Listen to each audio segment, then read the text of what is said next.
Welcome back to my channel Archana Dhone. कसे आहात सगळे? आय होप छानच असाल, मजेत असाल. मी सुद्धा छान आहे, मजेत आहे. आता वाजलेले आहे 10:30 आणि आज आहे नवरात्रीचा तिसरा दिवस.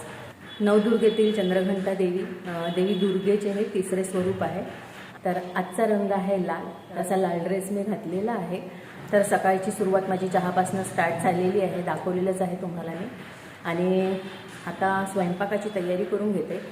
उपवास मी केलेला नाही आहे, कारण मला सहन होत नाही आणि ते उपवासाचं मग तेलकट खाणं वगैरे ते सुद्धा मग सहन होत नाही. तर त्याच्यामुळे मी करत नाही. शेवटचा वगैरे उपवास करणार आहे.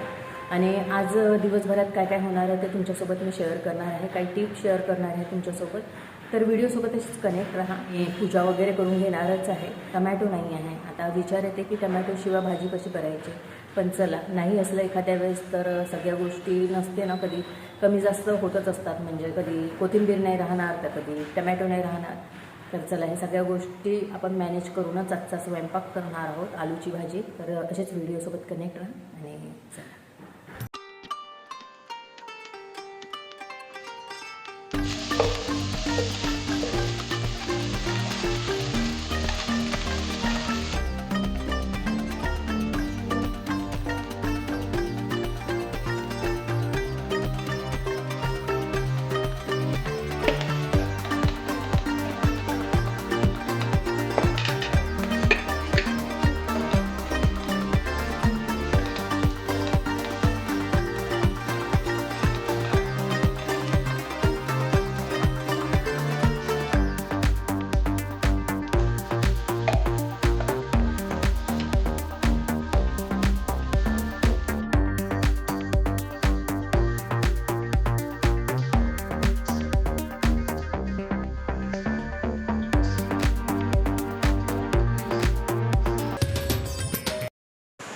तर आपली टीप आहे मिरच्यांच्या बाबतीत.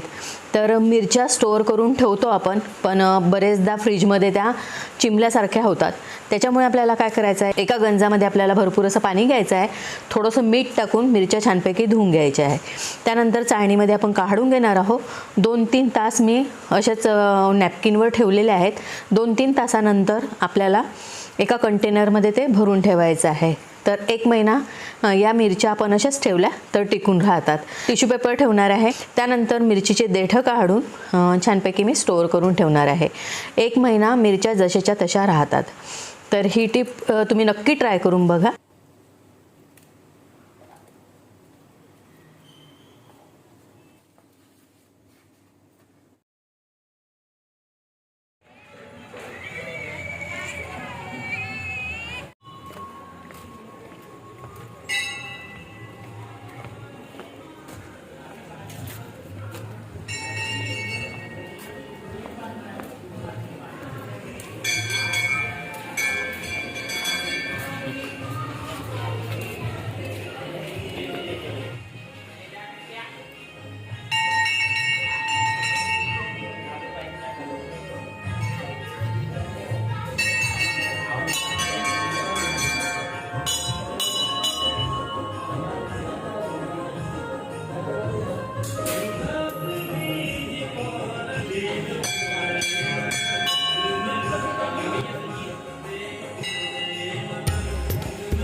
आत्ताच महाकाली मंदिरातून मी आलेली आहे आणि त्या मंदिरात गेल्यानंतर खूप शांत वाटतं. आत्ताच दर्शन करून आलेली आहे.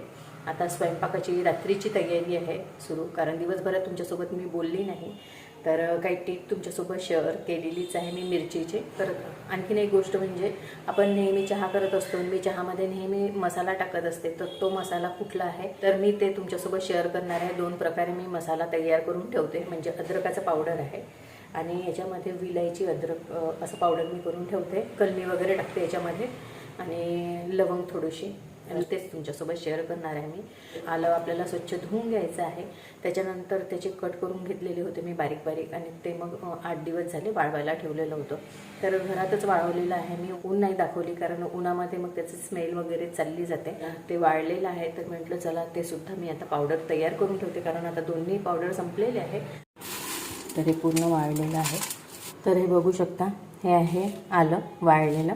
त्यानंतर एवढी कलमी घेतलेली आहे, विलायची घेतलेली आहे. विलायचीचं प्रमाण थोडंसं जास्त ठेवलेलं आहे आणि लवंगा जास्त घेतलेला नाही आहे, लवंगा अगदी कमी घेतलेल्या आहे. आणि एवढं हे आपण बारीक करून घेणार आहोत. तर हे टरफलासोबतच आपल्याला बारीक करून घ्यायचं आहे. त्यानंतर हे एवढं जे आहे हे वेगळं मी करणार आहे. चला तर आता हे बारीक करून घेते मिक्सरमध्ये.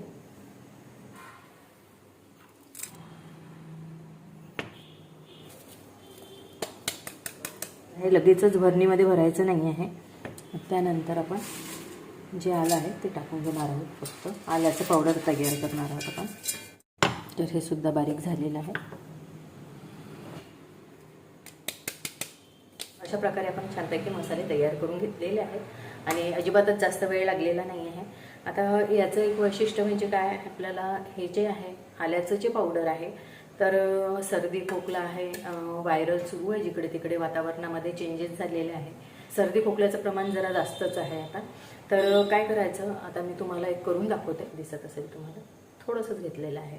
आता आपण प्रत्येक वेळेस ना असं पॉसिबल नसते की आपल्याला आलं किसून घ्या आणि त्याच्यानंतर मग त्याचा रस काढा आणि त्याच्यानंतर मग सहज टाका त्याच्यामध्ये. त्याच्यापेक्षा असं पावडर आपण करून ठेवलं तर आयत्या वेळेस आपल्याला रात्री बेरात्री पिसायची, त्याचा रस काढायची अजिबातच गरज नाही आहे. थोडंसं आपण पावडर घेतलं आणि त्याच्यामध्ये मग सहज टाकलं. याच्यामध्ये आपण सहज टाकणार आहोत. हाताने हात स्वच्छ करून घ्यायचे, हातानेच आपल्याला मिक्स करायचं आहे. आणि लहान मुलांना तुम्ही याचं चाटण देऊ शकता, मोठे बुजुर्ग सगळेच जण घेऊ शकते. तर आता बघा मीच घेते.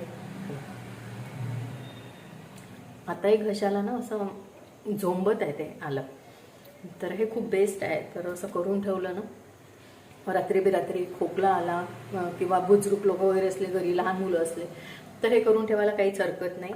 आणि याच्याबद्दल एक गोष्ट सांगणार आहे की आपण ना सर्दी खोकला झाला की काढा बनवत असतो, मग त्याला बॉईल होतपर्यंत थोडासा वेळच लागतो. पण हे पावडर तयार असलं तर काय करायचं, 1 कप जर पाणी असलं तर अर्धा चम्मच आपण हे टाकू शकतो. आणि त्याच्यानंतर याच्यामध्ये आपल्याला टाकायचं आहे हळद. हळद आपण वरतून टाकायची आहे. जर तुम्ही याच्यामध्ये मिक्स करत असाल तर काहीच हरकत नाही, मिक्स करून ठेवू शकता. तर हे सगळे मसाले मी चहामध्ये वगैरे टाकत असते. आणि जसं आता तुम्हाला सांगितलं सर्दी खोकला वगैरे झाला तर तशा प्रकारे सुद्धा आम्ही करतो. काढा वगैरे बनवायचा असला तरी मी अशा प्रकारे बनवते. तर हे जे आहे तर 2-3 कामामध्ये आपल्या उपयुक्त अशी वस्तू आपण बनवलेली आहे. आता मी हे बॉटल्समध्ये भरून ठेवते. तर असे आपले 2 मसाले तयार झालेले आहेत.